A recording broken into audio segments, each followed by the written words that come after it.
Good evening, everybody. Glad you could join me. Let's get to it.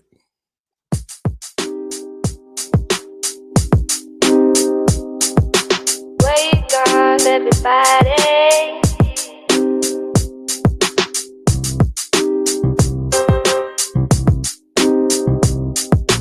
I just wanna start a new day. Remember what I say. What's up? What's up? What's up? Had the mute on there for a second. What's up, everybody? Episode 2. It's Monday night. It's 8 o'clock. It's Dennis City tonight. And we are on season 2, episode 2, coming to you live as we do every Monday at 8 p.m. How's everybody doing? How was your weekend? Had some great weather this weekend. Had some great weather. Had some great sports activities. Some great basketball this weekend. For those of you who like the NBA, this play-in stuff has been crazy. It's found down to the last day trying to figure out who's going to play who. It's been bananas. And yes, the New York Knicks are the 4th seed in the Eastern Conference and will play the Atlanta Hawks in the first round. And then, if they get out of the first round, they'll probably end up playing Philadelphia.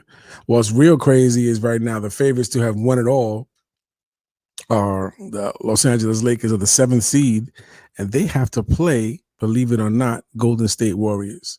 So LeBron is playing his nemesis, and it's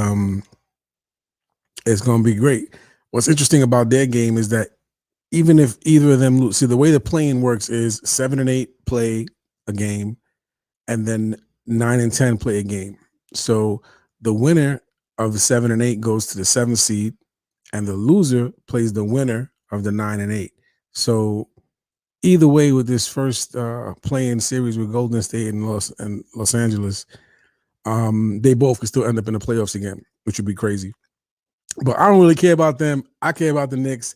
The Knicks is the 4th seed. They have done their thing this year. I don't want to hear nothing about anything negative. We're not talking about no trades. We're not talking about what we need or what we don't need. Let's just see what happens. Let's enjoy this first round series. Hopefully they get out of it and get to the second round. And whatever happens, happens. Now, next year is going to be a whole nother story because next year I could hear it already. Oh, they did the 4th seed last year, so now they got to take it.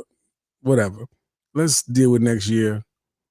Last year was bad enough. This year is what it is. Let's wait on next year, and let's just enjoy, the fact that our New York Knicks are back in the playoffs and, back representing this city the way it's supposed to be, because in the city, we still the number 1 team. Not Brooklyn, the Knicks. I don't know about every place else, but in New York, it's the Knicks. You don't like it, get out of here. Anyway, again, like I said, hope you had a great weekend. I hope that you got to do some things this weekend. The city's getting busy again. People out there in Central Park, like, it's all right. Like, everything is okay. And, as of Wednesday night, we're going back to 24-hour subway service in New York City.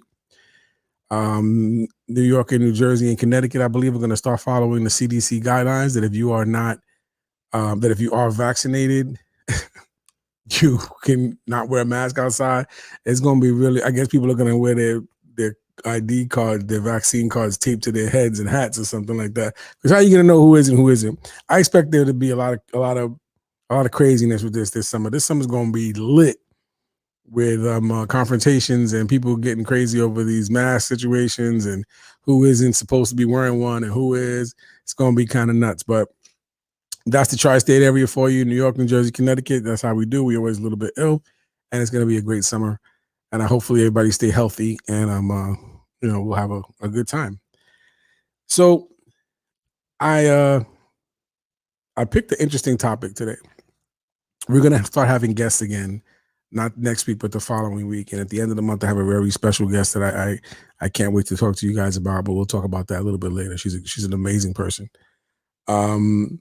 Well, I wanted to talk today about the differences in childhood from when people my age, were coming up and how kids are coming up now. the pros and cons, how much has actually changed. Um, what? I got a comment. I gotta watch out for the Lone Ranger. I lost the context of that, so you might have to explain that one. But so there is considerable differences in my opinion as to how kids are coming up now, how they spend their leisure time. Um, Mask. Yes, that's right. The Lone Ranger. Yeah, yeah. I guess I got to watch out for the Lone Ranger and maybe Tonto because Tonto didn't wear a mask, so I guess he's the one you really got to watch out for. Boom, boom. All right. Anyway, uh, when we were coming up, when I was a kid, it was a long time ago now. When I was a kid, we are talking about possibly, um, not possibly. It's not possibly. It's actually 30, 40 years ago. Oh my God, 40 plus years ago. So there obviously has to be considerable differences in how we, you know, all came up, the games that we played, the times that we spent, leisure wise, the way we interacted with adults. So I wanted to focus a good amount though on games because I have a list of games here that I'm sure anybody who's listening to me that's over the age of 30 at least knows something about. At least have heard of these games, have played them. But I guarantee that their kids or their grandkids have not heard of these games. And if they have, it's only because that we brought them up on social media and some type of meme or post about how things used to be. Um, One of the first games that I wanted to talk about was a game. A lot of these games are the result of not having a lot of money and things to do. So you got a game like Kick the Can, and I'm not sure if anybody's heard Kick the Can. You could drop it in the comments. That you heard of the game and it was a game that you played. Now I'll throw the comment up so everybody can see it. But Kick the Can was a game. It was kind of like tag and kind of like hide and seek at the same time, but there was either one individual or a group of individuals that were the it people, and then everybody else would kind of go run away from the base or where the can was. So everybody would kind of go run away, go and hide and find it, and then it was the it person or their group job to find the other people. And every time they would find the other people, they would get captured, and they would have to be like I guess they would be held at a base, or they would get captured. And then what would have to happen is one of the people who were hiding had to run back and beat the it person back to the can and kick it, and then all the people who were captured would kind of be free. So very innocent game, very simple, but could become really intense. When people are chasing each other around. Um, Another game, Ring Alivio. Well, before that, I want to mention this game that Mr. Lopez bring up is Skelzies. Skelzies was a game that I think in every neighborhood that had a dead end street or a street where there was not a lot of cars on, you played this game.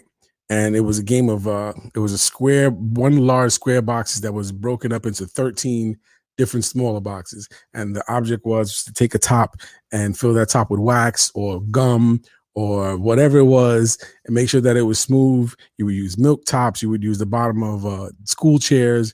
You would use the tops of the Kodak camera. When Kodak used to have to actually use film, there were these little round gray containers with a black top. You can use those too. And the object was for you or your team to get around from the first box to the 13th box. And then when you get to the 13th box, you will become something that was called a killer. And then you would have to hit all the other tops until they were all, out of the game. And then your team or you won as an individual. Amazing game, a great game. I mean, people took the time to make these tops, and man, they were upset when they lost because there were times that they would do things like if you had to hit someone, people would kick their top, people would kick your top across the street, they would kick your top down the road, and they would roll into the sewer, and people really really really got aggravated because those tops took time. Some people really took time to make designs, and my my sister Rosie says she never played kick the can. I played it maybe like once or twice. I think when I was coming, it was toward the end of the kick the can era. In my youth, I think our games got a little more. They got a little more sinister.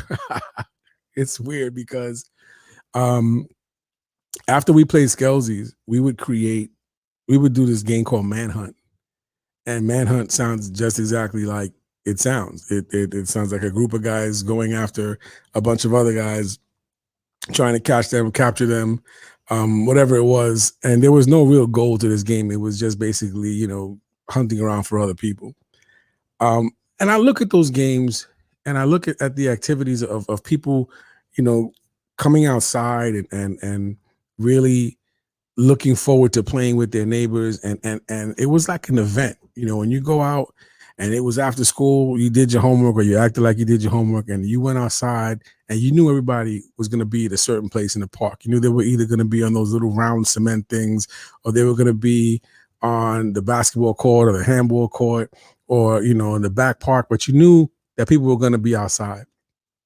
And the games kind of just manifested into themselves. People knew what they were wanting to play, and it was just this joy of just being outside, and whether it was those games or when we would get together, we would play stickball with the Spalding balls, and we would make the bases out of different things in the park, whether it was like a park bench, or it was a monkey bar for second base, and it was this part of the gate for third base. And we just, whatever we had, we did with, and we created something that was fun. And I try to look for that. Like, I look in the playgrounds and I look in the parks now, and I see kids playing, but it's not the same. And I don't know if it's just that I'm being old and being, like, it's not the same. As kids today, they just don't do it. But I look at that and I'm like, man, they're missing that. They're missing that joy. They're missing that excitement of gathering and being social. Because now, as we know, social to a lot of the teenagers and the young kids, even the young kids as young as my little partner, Sincere, it's social media. They're on the internet. They're looking at kids YouTube, or they're looking at regular YouTube, Instagram, and all these things are great. All those social media could be it's a wonderful thing, how much we have connected as people, and how much we have connected as individuals finding lost friends and people they hadn't seen for years, and all those types of things. But what gets lost in that is that human connection, that eye to eye, that sense of community, actual community, not virtual community. I guess that's a good way. Actual community and not virtual community, because virtual community can only be but so real.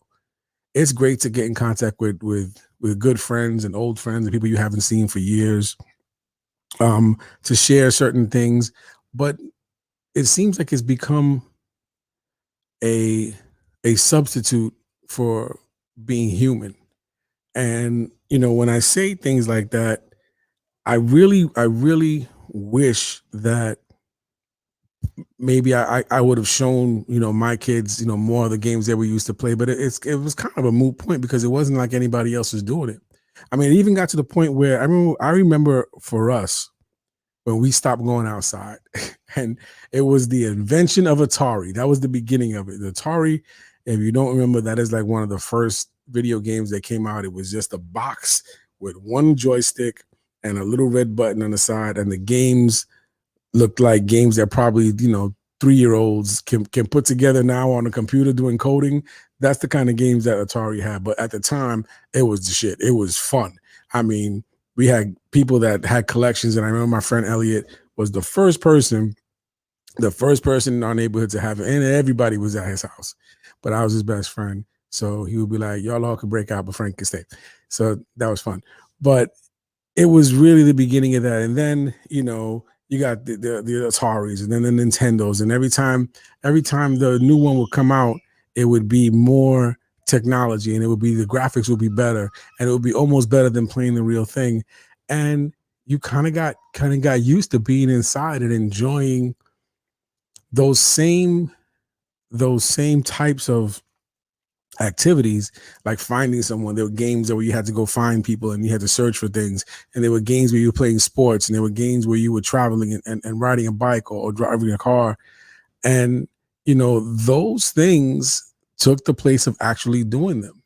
And I remember how we went from you know being outside and playing those games, and then playing more video games, and then being less contact. And then there were also other things that got involved with my group of friends that were, I guess, more sinister. We got guys that got involved in drugs, and guys that got involved in selling drugs. And when those things started happening, then we definitely, the childhood was over, obviously. um but it never reverted back. It was like, even when we got older and we started showing our kids or having kids, we never taught them those games. We never tried to instill those things. Maybe we couldn't. Maybe we weren't able to, because just the fact that they weren't interested no more. The technology had supplanted the need to go outside and play. But I tell you, man, it's a shame that we haven't been able to really, recapture those types of things. Now, I say that though to say this: some of the games that we played were definitely aggressive and definitely not for the faint of heart. And I'll give you two examples of games like that. One is dodgeball. Now, dodgeball sounds real innocent. You take the little spongy ball, and there's two teams, and you throw it back and forth. And if you get hit by the ball, you're out. If you catch the person who threw the ball is out. In theory, very simple, very nice game. In reality, that determined the pecking order of who was strong and who was cool and who was nerdy and who people didn't like. Because if you didn't like somebody on another team in dodgeball, you was out for them, boy. And you wasn't trying to hit them on the body. You was trying to hit them on the head or any place that would hurt. And let me tell you, if that damn dodgeball hit you in certain areas, it wasn't fun. It was not fun. It hurt. And but it was something. It was like, you look forward to that at the when your teacher, you had gym, like, what are we doing today? We're like, oh, we're doing gymnastics, and we're playing dodgeball, and everyone was like, yeah, let's play dodgeball. Some people were not so happy about that, and it's usually the people that weren't as athletic. And I guess that's why in school they've taken it out now. They've don't have kids playing that anymore, because it was, quote unquote, unfair, and it wasn't productive. And it singled out kids who weren't as strong. And it was like a microcosm of life, that sometimes these things happen. You got people who are strong and people who aren't, and some people that really can't adjust to certain things. And it was a little too real for some uh faculty members and some school administrations, so they decided that there were going to be no more dodgeball. But that was one game that was definitely not for the faint of heart. Another game that pretty much, I think, was extremely sadistic, if you think about it, was a game called Hot Peas and Butter. Now, if anybody played Hot Peas and Butter, you know exactly what I'm talking about. This was a game where it'd be a group of people. One person took a belt or some kind of switch, or whatever it was, but most usually a belt, and they went around to a different part area where they couldn't be seen, and they hid the belt. And you would hide the belt, and then the person would come back over and would be like, hot peas and butter, come and get your mother. I think that's what they would say. Hot peas and butter, come and get your mother. I forget, but it was hot peas and butter. They would yell that out, and the whole group would run and try to find the belt. And the person who found the belt got a chance to physically hit the people that didn't find the belt until they got back to the base. So basically, we were all out there knowing the fact that if someone next to me found the belt first, their objective was to whip me. Um, but we were out there and it was laughing. We were like, yeah, yo, everybody's out trying to find this damn belt, knowing very well what the purpose was for. So, when you think about that game and you think about the anxiety and you think about the tension and potential harm that you could do to somebody, because when you laughing and you running around and your adrenaline's going and you hitting somebody with a belt, anything can happen. You can hit them across the head, you can hit them across the face, you can hit them, in a private area. You could really do damage to somebody. But yet we were laughing. We were laughing hard and we were running around and we were doing those same feelings of happiness and joy, knowing that we were going to play this game where potentially you were going to get belt welts. So that's pretty sadistic. But it was a game. It was real. Another game we used to play was called Corners. But this is strictly for people who had elevators and usually reserved for those that were in the projects. So if you didn't hear of the game Corners, it's because it was originated in the fact that quite often in the projects, the lights would go off in the elevators and there would be no lights in the elevators. And everybody would get kind of nervous and kind of move back into a corner or get back against the wall so that nothing would happen to you and no one could really get to you. But we turned it into a game where if you yelled corners in a dark elevator, everybody jumped into a corner and whoever's left in the middle got punched. And at least I wasn't. I played hot peas and butter. It was fun, but we weren't sadistic. We were just having fun. Yeah, okay. You weren't sadistic. You were just having fun. Of course, you're not going to say you're sadistic. I'm not saying people were out there in the mornings going, you know what, I'm going to play hot peas and butter today and whip the shit out of somebody. However, that was the goal of the game, was to find the belt and chase everybody with it. And there was always like one person. There was always like one really crazy person that damn well should not have been playing hot peas and butter because they needed to be in therapy. So there was always one that you like, if they got the belt, you were like, oh, damn, Johnny got the belt. We got to go. He's crazy. Or in the beginning of the game, it was like, nah, he's playing. I'm not playing. Not if he's playing. He's nuts. But yes, I do believe we were just having fun. We were also just having fun playing, corners. It just so happened that if you ended up in the middle of the elevator after we yelled corners and got in the corners, you were going to get a couple of punches and you would laugh. And again, you would laugh and you would be giddy and you would be hurt a little bit, but you would go on with your day.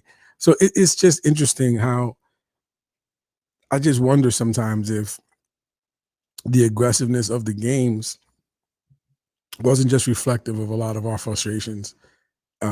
Maybe I'm thinking about it too much or delving into it too much, but it's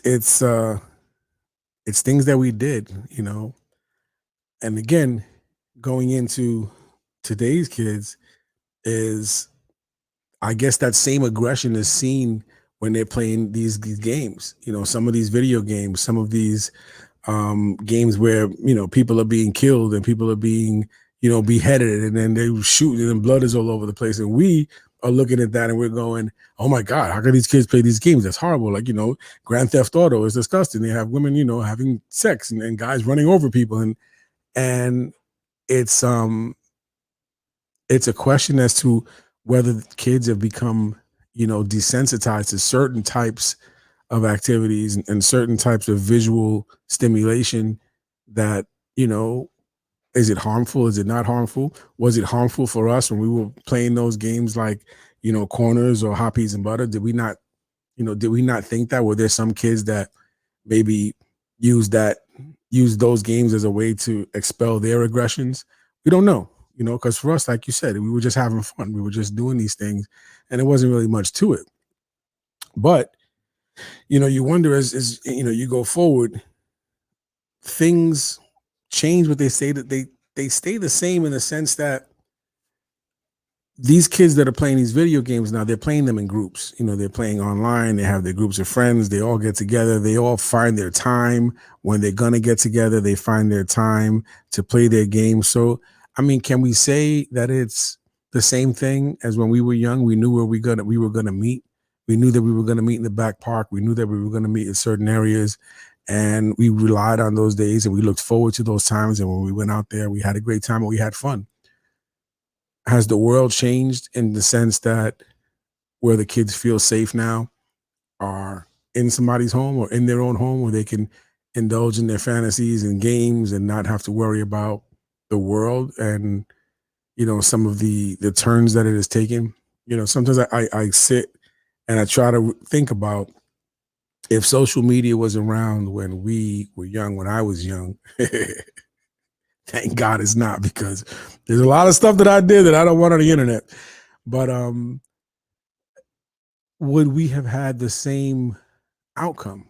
If we had a different outlet, a more an easier an outlet that had easier access, an outlet that was easier to obtain, that was easier to get to, but we have been different. When we have spent more time at home, you know, um, we can only say that that's the way that we were because we didn't have an alternative. They have an alternative. They have a choice to go outside and to be out in the world, or to be home and play games and be in a closed environment. And sometimes we have to stop and think, that why is that?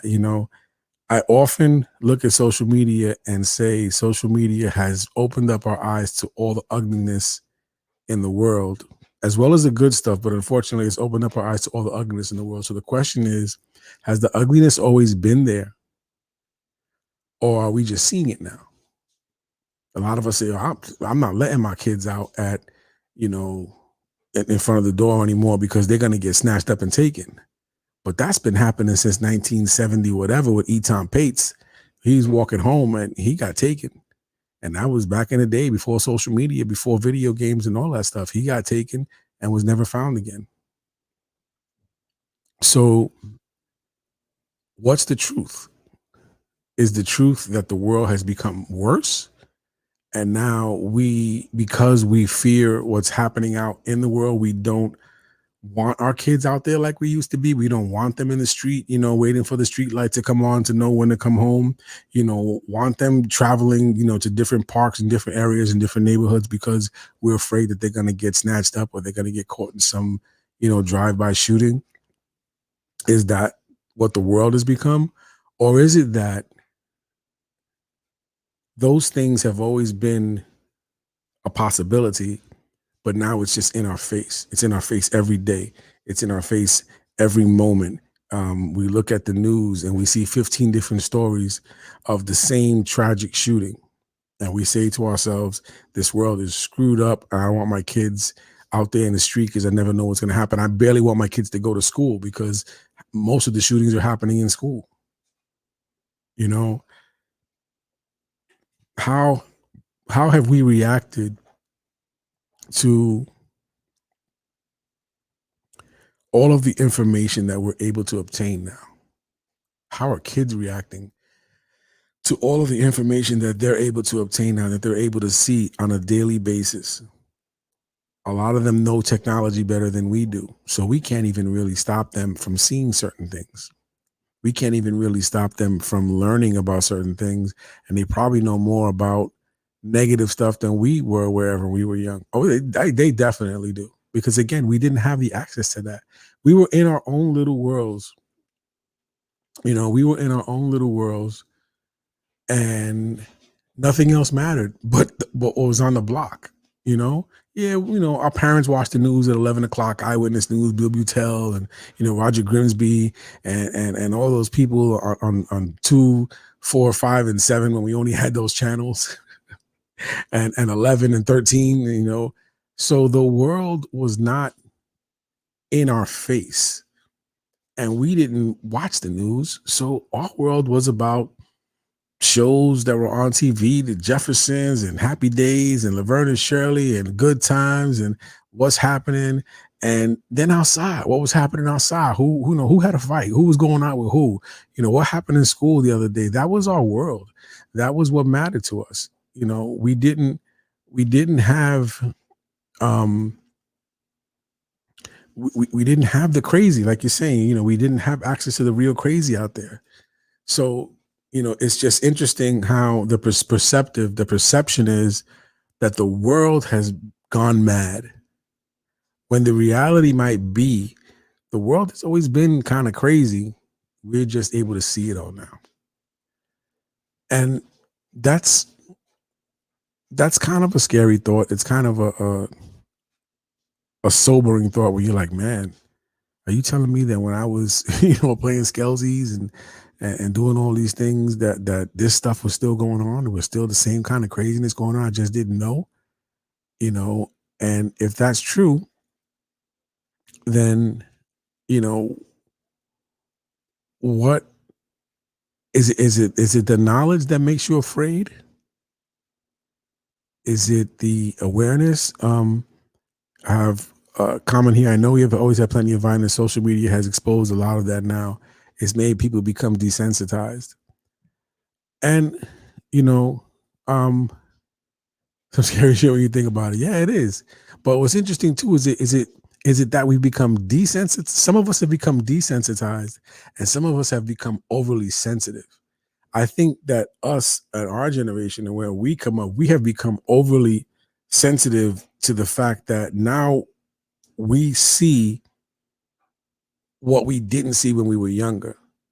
And the younger people have become desensitized in the sense that that's the shit that they've always seen. It's not a surprise to them. It's not nothing new to them. To us, it's new. To us, it's like, yo, what the hell is going on with this world? Because when we were young, we didn't have this. It was so great when we were young. We had the corner store, we had the candy store, and we played with the pump and the water, and none of this was going on that we knew of. So for us, yes, we're overly sensitive, and then you become to a situation where we are sensitive. Hold on one second. I think I got a call here. Call from Baba Booey from the Bronx. To accept, press 1. To send a voicemail, press 2. Baba Booey from the Bronx. This is my man Alex, long-time listener, second-time caller. What's up, bro? What's going on, bro? I'm good. I'm talking about, us growing up as compared to kids growing up. You got a comment on that, or are we gonna talk about something else? Yeah, man. Sure. You know me, man. I can't comment because I'm in Facebook jail, but I swear you're in Facebook prison. I'm hearing happy days and freaking what's happening. So, that's let me give this guy a call, man. Yeah, man. I'm just saying basically. No, man. Yeah, go ahead. Go ahead. I'm just saying basically that for a lot of kids, all the craziness is normal to them. And for us who didn't grow up with that, now we like, yo, what's going on with the world? And they like, I don't know what you're talking about. That's the way it's always been since I was born. So like, which is, oh man, what's I don't know the truth? about you, but it was always crazy where I was at, man. Well, I mean, there was a point when we got into our teens. Yeah, when I was like, 8 or 9, my memories of my block were a little crazy, but not like when I got, into the 90s and late 80s. I'm talking about, when I was really a kid. Well, like I know 7 to 8 year olds right now that are like mad jaded, that they're like, yeah, the world is like this. I'm like, yo, dude, you like 8. Not for nothing, man. I was like almost never home, man. Right. When I was younger, man, I was like never home. I was always outside playing. Yeah. Me and we were always outside playing football, playing baseball, playing wiffle ball, playing basketball, everything, man. We were out there, Definitely. That's how we spent on, that was our thing, man. We were never home, but we were freaking the generation of crack, man. The crack epidemic and getting robbed for starter hats and sneakers and your sneakers. That's true. That was that's the beginning of the change. I guess, because I definitely remember a big difference from my years in the late 70s when I was like 9, 10, 11. And when I had 15 and like 84, things definitely changed. I don't know. It to me, there's like a lot of things that changed, man. To be honest with you, you can look at it. All right, the whole religion aspect. Okay. All right, Mr. Archdiocese. No, I'm just saying. A lot of people back in the, I don't know about you, but a lot of people, they were very religious back in the day. Religion was a big thing. You had the Cardinal had was Big Willie back then. Yeah, you O'Connor. And everybody was at church on Sunday. Well, I wasn't, but people were at church on Sundays. You're right. It played a much bigger part than I think it does right now. But maybe what we're trying to say now, this country. To be honest with you, man, you believe what you want to believe, and everything is all good. I respect everybody's religion, everybody's belief. Right. But the thing is that what I've noticed that the country is tapering off from religion to being basically atheists, man. So I think a lot of the people out there, they're losing, they're losing the aspect of God. That's deep. Either that. I wonder if my boy Sean, he hasn't come on here, but he has a little live thing that he does, and he was saying that same thing, but he was also saying that people over this it's funny, he said people over this pandemic, kind of found that God thing again, but then as soon as stuff getting back to normal, they were like, all right, enough of that. Yeah. But but it's real though, man. Like, it's like, the more advanced we've been getting, the more like how do you say it? The more distant, the more separated, unconnected. The more you think you're connected is really showing that we're really not connected. You know what I mean? Like with all the technology and everything. Right. Because to me, I think being personal is forming a bigger connection than actual kind of being in social media. Well, I agree, because social media, when you lose that, when you get offline, that's it. You can really disconnect from a person after you like, oh yeah, like everybody says, yo, sorry for your loss, my condolences, da da da da, and then they go and look at a meme and they're like, they laughing. So it's like the switch is so easy when you don't have to look at somebody and you don't have to really interact with them, actually. I get your point. Exactly. Like we all got in trouble. I've gotten in trouble plenty of times. Like you with like the text messages. You know what I mean? You text somebody, and they don't get it. It's not really coming across the way you want it to come across. Yep. If you were actually talking to the person. Exactly. Like you text somebody like saying like, man, you're so stupid. And if you heard me say it, I was playing. But you see that and you go, man, you so stupid. And you like, what? Like what you coming to me like that for? And things. And let me ask you a question. All right, Sure. Check this out. Back in my day, in our day, how did you see the police back in your day? Oh, that's interesting because I got a lot of police in my family, so it's a double-edged thing. But think about that. I didn't see. You know what? To be perfectly honest, except for that one incident I talked about at a past show where I hit the cop in the head with my puzzle from the window when I was like 8. And what? I was looking out the window and I dropped my puzzle out the window and it hit a cop in the head and he came up to my house and he was like telling my moms, I could arrest him. And my mom's like, yeah, well, whatever. Other than that, until I got into my teens and we were doing dumb shit, in order for us to gain the attention of the police, the cops were never an issue for me. I didn't think about them. Like I didn't have that interaction where I was like worried about the police. So it wasn't until I got older, and things became a little more obvious. I was an innocent kid, man. I have 5 sisters, my brother, my mom's, I really didn't start getting out there until, I started messing around in school, and I started hanging out. Where were you raised at? I was raised where exactly? 170th and Washington Avenue. I definitely was raised in an area that I could have gotten into a lot more stuff than I actually did. Yeah, you around the area, yeah. Oh man, shit. So I don't know. We got into a lot of trouble, man. Me and Reed and stuff. So I don't know, but I mean, but what I see. Look, all right, cops like back in our day when we were younger, right? They were more looked at as heroes. Well, you know what? Like, you think about it. I think overall, to certain people, no. I think to certain people, cops have always been viewed a certain way, but I think overall, their portrayal in society was definitely like, oh, the police, thank God the police are here, or there. I would have to say that there were definitely instances where the police were not looked at in that aspect. But it also depends on what areas and what activities are going on around you. I remember. I don't know, man. My interactions with cops when I was younger, and trust me, man, I was a bad motherfucker, bro. and my interactions, they weren't freaking real dickheads to us. You know what I mean? Right.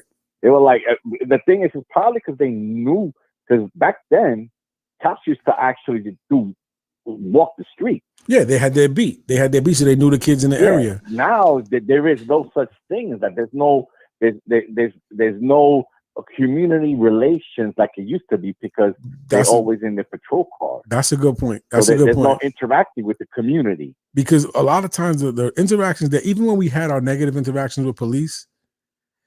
Oh, and that's also the broken windows. Broken windows is one of the leading causes of why the broken window interaction with police is so bad.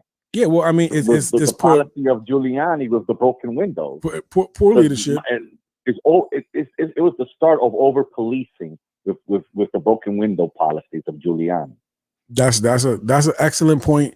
What's twofold with that is that, like you said, we were the generation where crack came about, right? So there was a outcry. It's like the crime bill, right?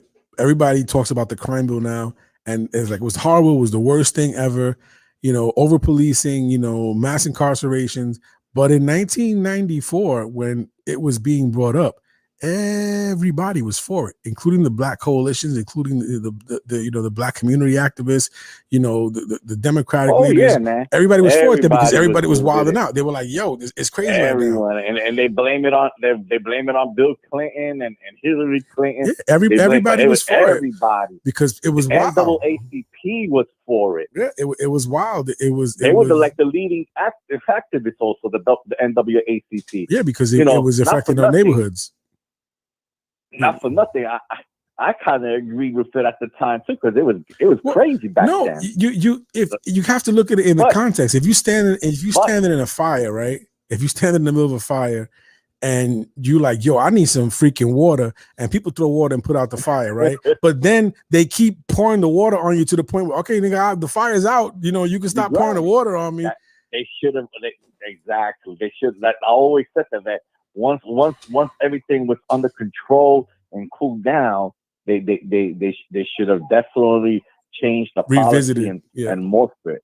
Like they said, what they tell us is the Constitution is a living document. Well, yes, my brother-in-law says, and with that living document, it changes to the society that you're currently in, supposedly. If there's enough people my brother-in-law says cops back in my day were all tall, mean looking, and Caucasian, and all had faces that look like Ed Sullivan.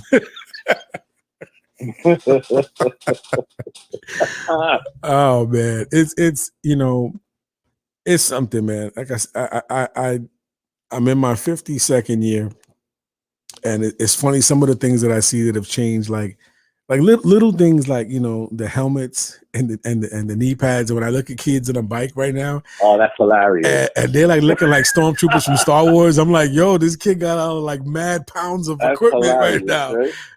And I'm like, we never, we didn't do that stuff. I had a couple of scratches, whatever the case is. Well, we drove down. I don't know if you ever been down Cedric Avenue. This is hill called. We used to call it Suicide Hill. Yes, I know. Right down Cedric. Yep. I know. We used to roll down there without brakes, man. No helmets, no nothing. It was rolling. We went down there without brakes, man, and we still alive. I don't know. You know how much stuff we've done that we should have technically been dead by now, like playing on the elevators at the back of the bus. I remember I rode on the back. I rode on the side of a bus. On the back of the buses outside. I rode on the side of a bus once because all my other friends were on the back.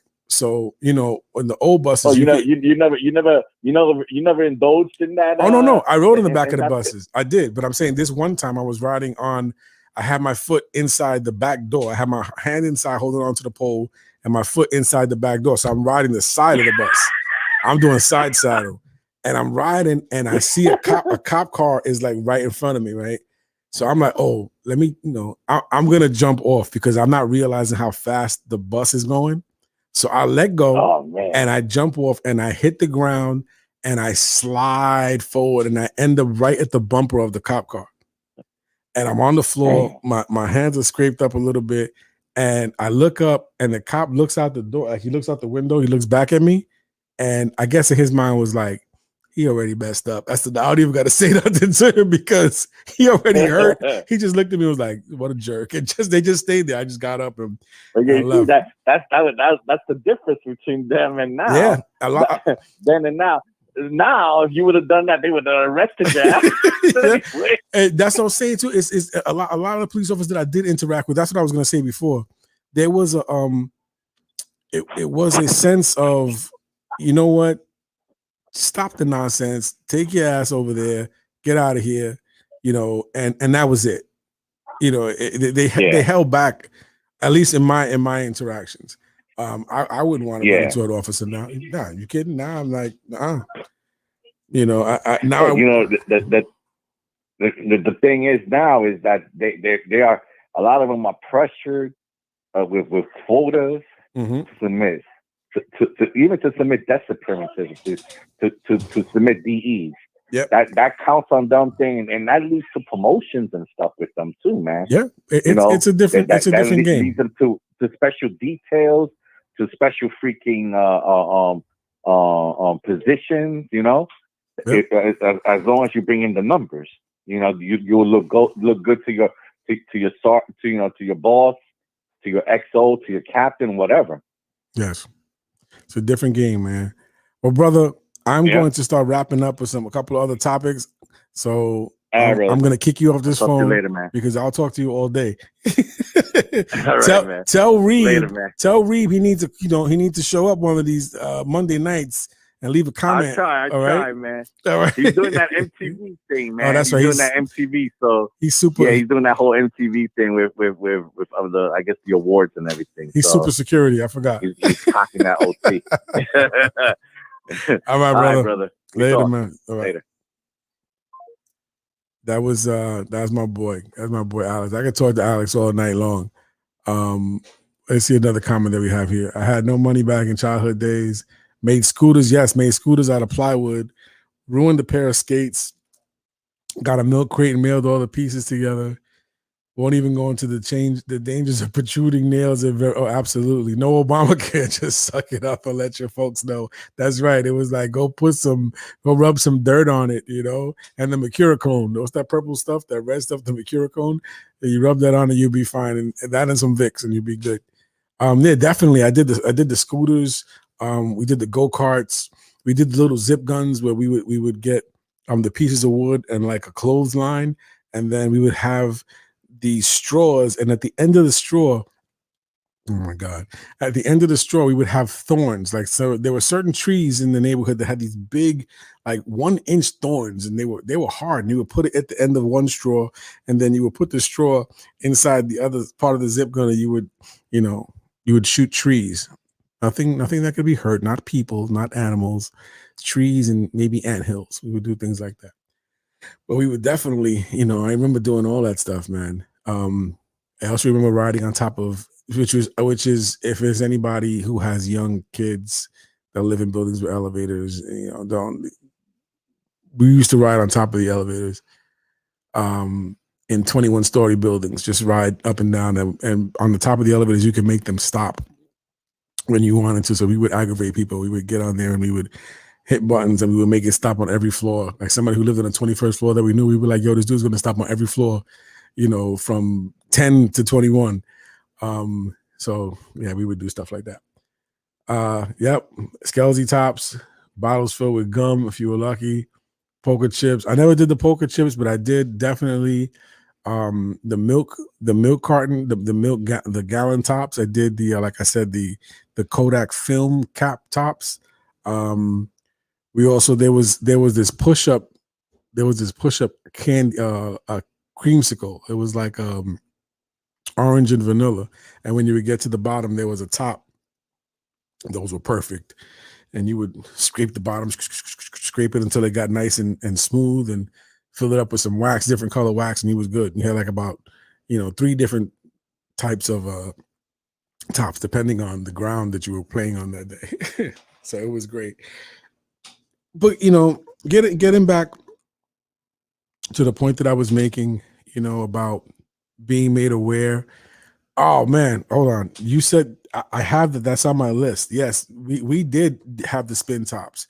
There was a point where it was like I don't know if it was gone for a while and then it came back, but I remember there was a few of us that we had the tops. You take the string and you run it and you throw it and then you spin it. And I remember those were a thing for about like 2 summers.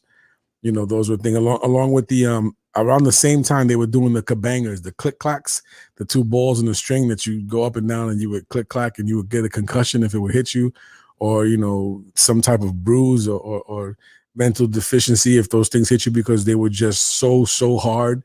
And I don't know who thought of those, but those were very dangerous, very fun and very dangerous. But I said all this, and we talked about this, and there's some great memories and some great, stories. But my hope is that some way kids find a way to, to maintain their innocence a little bit longer. That's what I think is the biggest difference of when I was growing up, when I was a younger kid.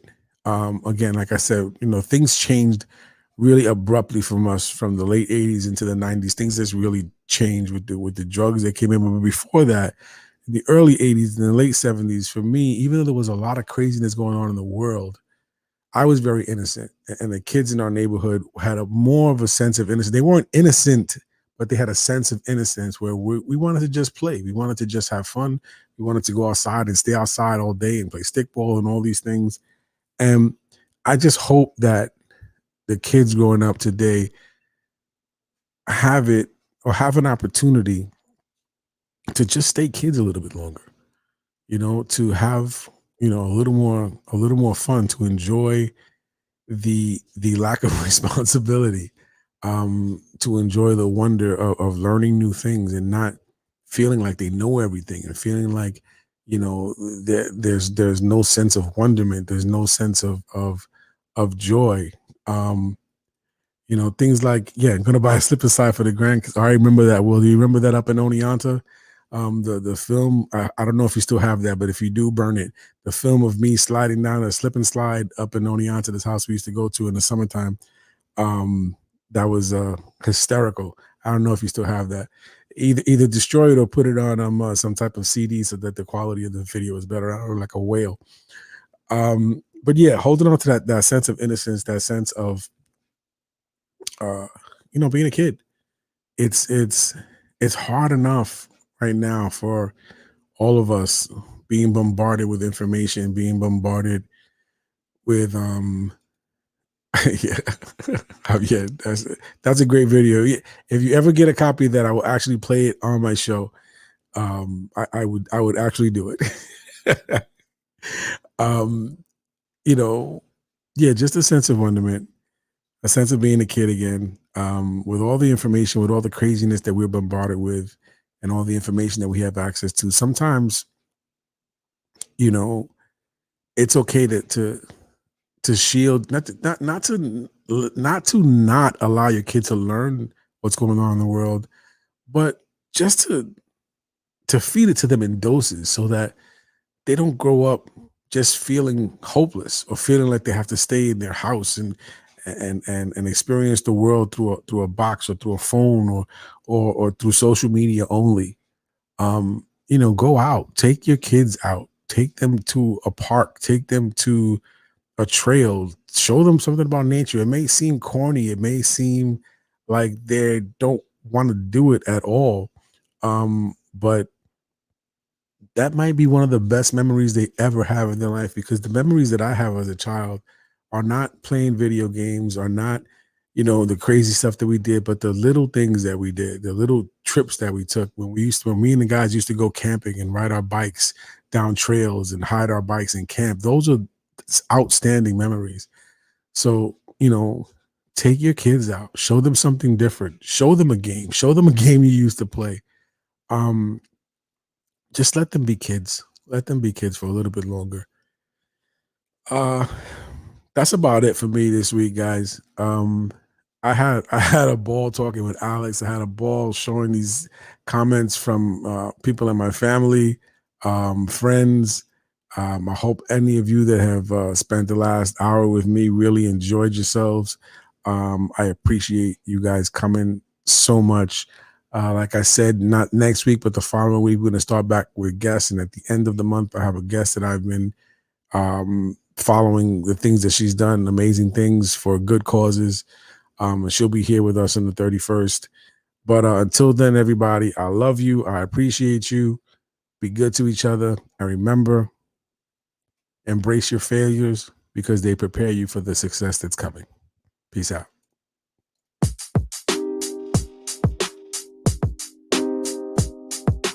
Wake up, everybody.